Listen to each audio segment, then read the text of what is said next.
እባክህን ስለ ሀብል ጉዳይ አታውራ ዛሬ። ይኸውላችሁ አትዩት ቢሉ ስሙት። እሺ ለእኔ እሺ ደስ ይበለኝ። አውልቀውና መልሰህ ክተተው እስኪ ደስ ይበለኝ። እኔ አሁን ብታዘኝ አልታዘዝም። ይዩት ጋይስ ምንም ይኸውላችሁ አይዋጥለትም። እንዲህ ስትሉት እሺ አይላችሁም። ምክንያቱም ይኸው እሺ አይላችሁም። ለእኔንም አታከብረኝም እኮ።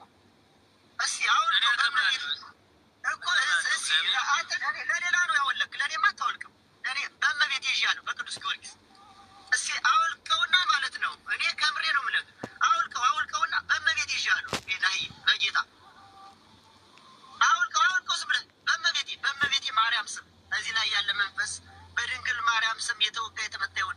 እመቤቴ ማርያም እንዲያው አውጭለት ይህንን ክፉ መንፈስ አስወጥተሽ እንደ የሆነ ታሪክ ስሪ። እውነት እመቤቴ አውልቀው እንዳለ አውልቀው ዝም ብለህ አውልቀህ ጣለው። ሲጣለው ወርውረው ጭራሽ ጨሩረው ወርውረው ጣለው ከመሬት ላይ ጣለው። መሬት ላይ ግድ የለም ጣለውና እኔ ጋር አውራ። በእመቤቴ ማርያም ስም እስኪ በእመቤቴ ስም ጣለው። በእመቤቴ ስም ጣለው። በእመቤቴ ስም እመቤቴ ናት ውዳት ጣለው። በእመቤቴ ስም ጣለው በእመቤቴ በእመብርሃን ስም። እኔ ማንም ሰው ተራ ሰው ነኝ። በእመቤቴ ስም ጣለው። አሁን ከእጅ ላይ ጣለውና አውራኝ። እሺ ታደርገዋለህ። እዩት እንዴት እንደሚያንቀጠቅ ጣለው። አሁን በጌታ በቅዱስ ጊዮርጊስ ስም በዚህ በፈረሰኛው ስም ከእጅ ላይ ያለ ጣለው። አሁን ጣለው በቅዱስ ጊዮርጊስ ስም በሰማዕቱ ስም እንዳታደርገው። በሰማዕቱ እንዳትመልሰው ሰማዕቱ በሰማዕቱ ስም የታሰረ ሰማዕቱ እዩት ሲያደርገው በሰማዕቱ ስም በቅዱስ ጊዮርጊስ ስም ይሄ በታሰጣለው ከአንገቱ ላይ ያለው ቅዱስ ጊዮርጊስ በታሰጣለው ጣለው እንዳታደርገው መልሰህ ጣለው። አታርገው መልሰው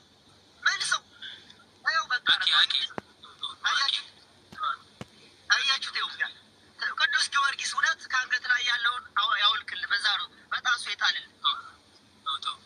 ለምን መልሰህ አደረገው? እንዲህ ሀብት አደረገው እኮ ከልጆችና ከእሱ ማን ይበልጣል?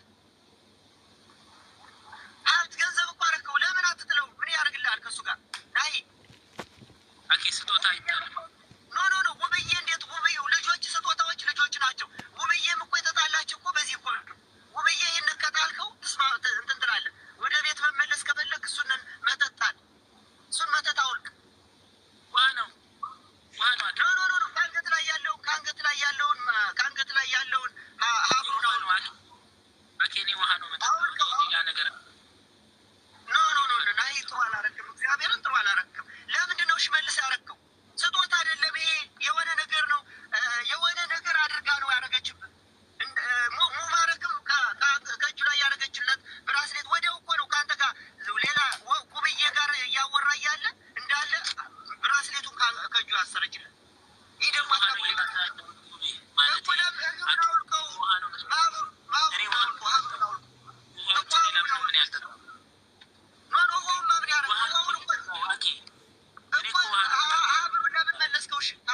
አብሩን ለምን አረከው መልሰህ?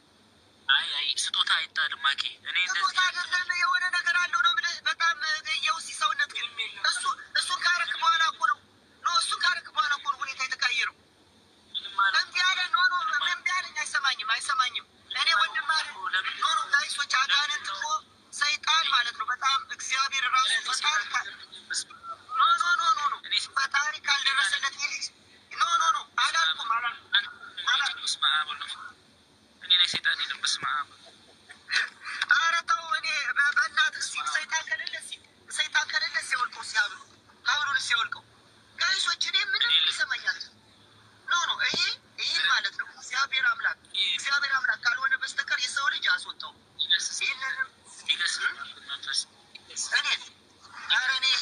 እኔ ይኸውችን ይዣለሁ። እስኪችን በዚህ ስም እኮ ሲያወልቀው ሲማተቡን ስማታለሁ መሳም አይደለም። አውልቀው መሳም እኮ አይደለም። አውልቀው አንገት ላይ ያለው መሳሙ ምን ትርጉም አለው? መሳሙ እኮ ትርጉም የለም። አውልቀው ነው መጀመሪያ። አውልቀው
የምሬን ነው የምለው ናሂ ማለት ነው። ሶፋ ከመቀየር ጓደኞቹ የሆናችሁ ሰዎች ማለት ነው።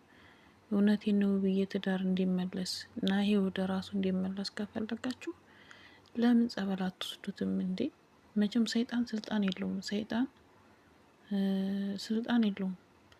ስንት ጎረምሶች እየመጣችሁ እያየናችሁ ነው፣ ጓደኞቹ ማለት ነው። ለምን በተለይ ስውሯ ማርያም ደግሞ ቢሄድ ሁሉ ነገር ይፈታላችኋል። ብዙ ነገር ይፈታላችኋል ማለት ነው። ጓደኛ የሆናችሁ የምትወዷቸው ነው ብዬን የምትወዱ ቤተሰቦቹ ነው የምትወዱ የእሱ ህይወት እንዳይበላሽ ከፈለጋችሁ እዛ ሲደርስ በእንትን አስራችሁ እግሩን እጁን አስራችሁ አስገብታችሁ ቢሆን ወስዳችሁ ጸበል ብታስጠብሉት ከእግዚአብሔር በላይ ማንም የለም። ግን ግር ብላችሁ መታችሁ ሶፋ ውብዬ ደስ እንዲላት መኪና ገዛላት። መኪና ምን ይሰራላታል? ምንም አይሰራላት። ሶፋ ቀየረ አልቀየረ ምንም አይሰራላትም። የሱ ሶፋ ቀየረላት አልቀየረላት ዋናው ለልጆቹና ለሚስቱ የሚያስፈልገው ራሱ ናሂ ነው። ገንዘብ ምንም ነው ምንም።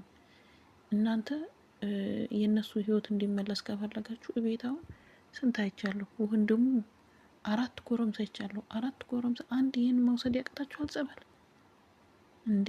ልጁ ጤነኛ አይደለም እንዴ?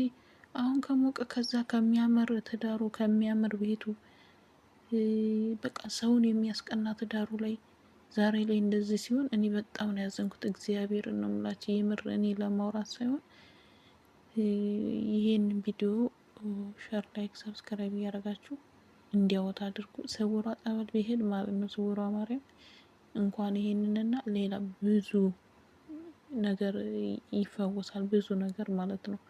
ሁለተኛ ራሱ ላሳድስበት ብትል አታሳድስበትም፣ አትችልም።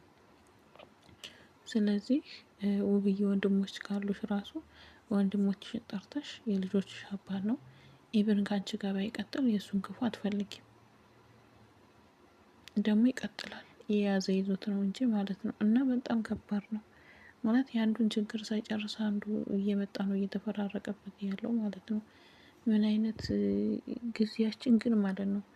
ግማሽ ነጠላ ለብሰን ቤተክርስቲያን እንታያለን፣ በሌላ ማታ ደግሞ ሌላ ቦታ ነው የምንታየው። እና ይሄንን ዘመን ከዚህ ደብቃችሁ ነው ብለው ግን ጓደኞች የሆናችሁ እና ይሄን ነው ብዬን የምትወዱ ቤተሰቦች የሆናችሁ ወንድሞች የሆናችሁ እግርናችሁን ለምን አስራችሁ መውሰድ ያቀታችኋል? ውሰዱ ጸበል። ከእግዚአብሔር በላይ ማንም የለም። ሁሉም ከእግዚአብሔር በታች ነው። ሰይጣን ስልጣን የለውም።